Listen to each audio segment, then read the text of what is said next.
Dear students,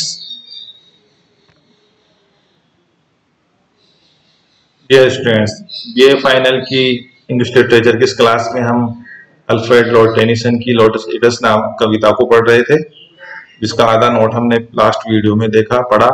अब उसके बाद अगले वीडियो में हम आगे देखते हैं।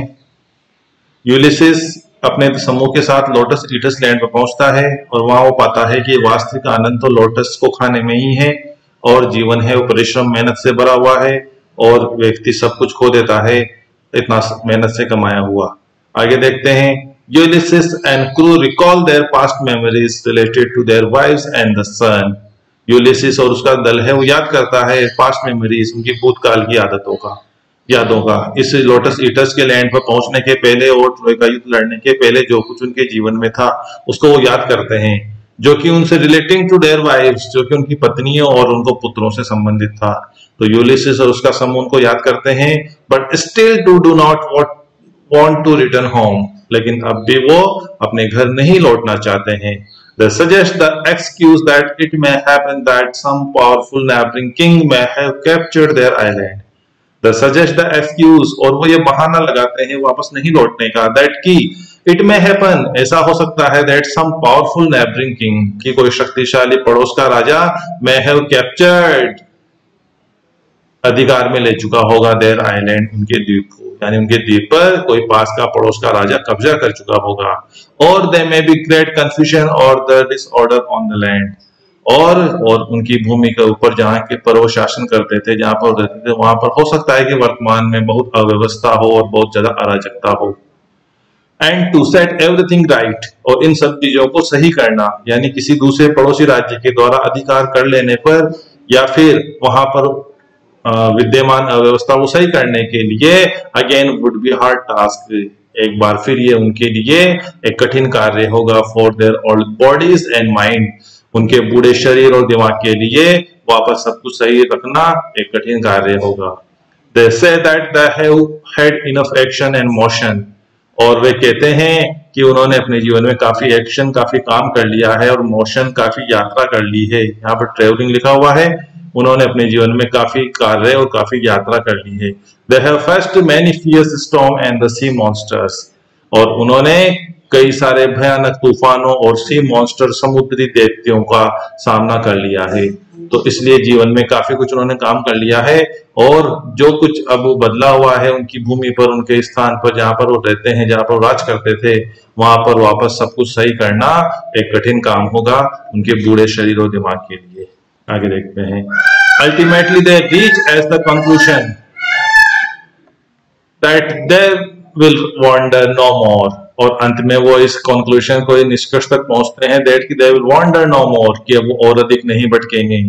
भटकने से तात्पर्य वो 20 वर्ष पहले अपने भूमि से ट्रोय का युद्ध लड़ने गए थे, उसके बाद 10 वर्ष तक ट्रोय का युद्ध लड़ा, उसके बाद 10 वर्ष तक फिर समुद्र में खो गए, और अब अंत में यहाँ इस लोटस ईटस की भूमि पर पहुंचे हैं। तो अब वो निष्कर्ष निकालते हैं कि अब वो और ज्यादा नहीं भटकेंगे, but will dwell on the hills as the gods live on the mount Olympia, बल्कि अब वो इन्हीं पहाड़ियों पर ड्वेल ऑन, निवास करेंगे, एज बिल्कुल उसी तरह जैसे gods lives on the mount Olympia, जैसे कि देवता माउंट ओलंपिया नाम के पर्वत पर रहते हैं।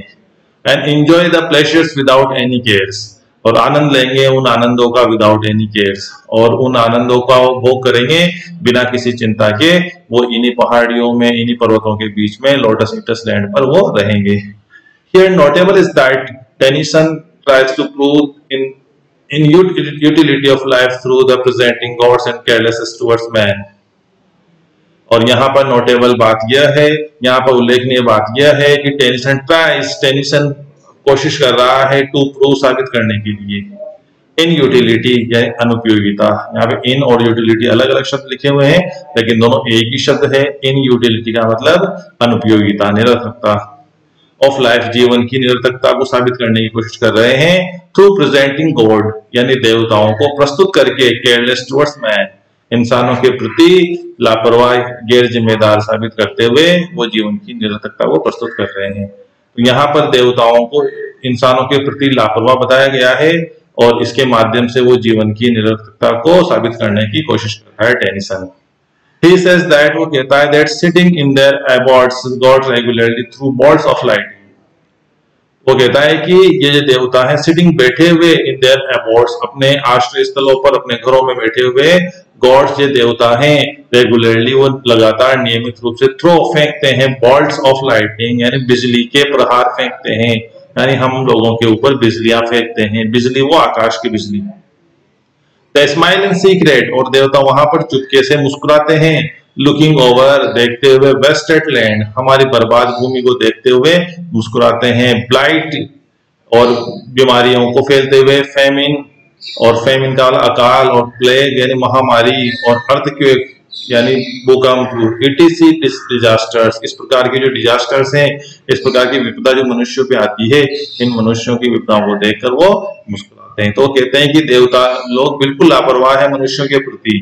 वो लगातार ऊंचे पहाड़ों पर बैठे हुए मनुष्य के ऊपर लाइटनिंग, बिजली का प्रहार करते रहते हैं, और वो चोरी चुपके मुस्कुराते हैं जब वो हमारी बर्बाद भूमि, पशुओं के रोग, अकाल और महामारी और भूकंप आदि के द्वारा जो डिजास्टर, जो आपदाएं आती है, उनको देखकर वो मुस्कुराते हैं। They feel the praying cries of people, और वो महसूस करते हैं प्रेइंग क्राइज ऑफ पीपल, लोगों की जो प्रार्थना करते हुए चीखें हैं, उनको महसूस करते हैं, मानते हैं। ए स्वीट म्यूजिक, जैसे कि कोई मधुर संगीत हो, और एंजॉय इट, और इस मधुर संगीत का आनंद लेते हैं। विदाउट रिस्पॉन्डिंग दीज, बिना इस संगीत के प्रतिक्रिया दिए हुए वो इसका आनंद लेते हैं।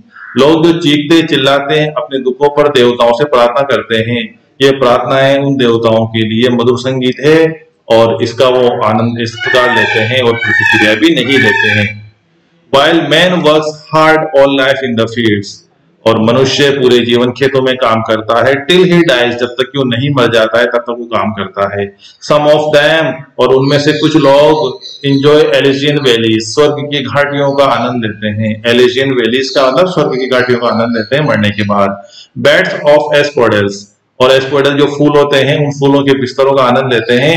while others suffer endlessly in hell, जबकि दूसरे कई सारे लोग नरक में अनंत रूप से पीड़ित होते हैं। at last, अंत में the crew decides, ये जो दल है वो निश्चय करता है, to stay, कि वो रुकेगा, देर वहीं पर, sleeping, सोता हुआ, enjoying लाइफ, और जीवन का आनंद लेता हुआ, एंड से ऐसा करते हैं।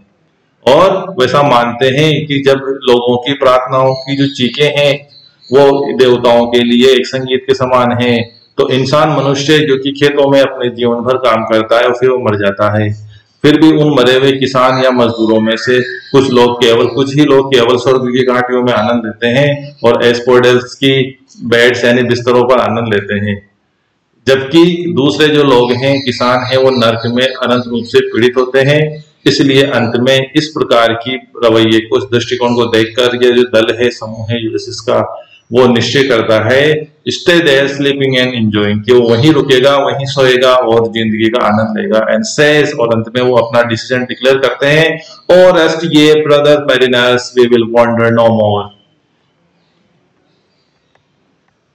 कि हे भाइयों, रेस्ट ये तुम विश्राम करो, ब्रदर्स मैरिनर्स, मेरे नाविक साथियों, रेस्ट ये तुम विश्राम करो, ये का मतलब है यू, आप सभी विश्राम करें। वी विल वॉन्डर नो मोर, क्योंकि हम और अधिक नहीं भटकेंगे, हम यही रहेंगे।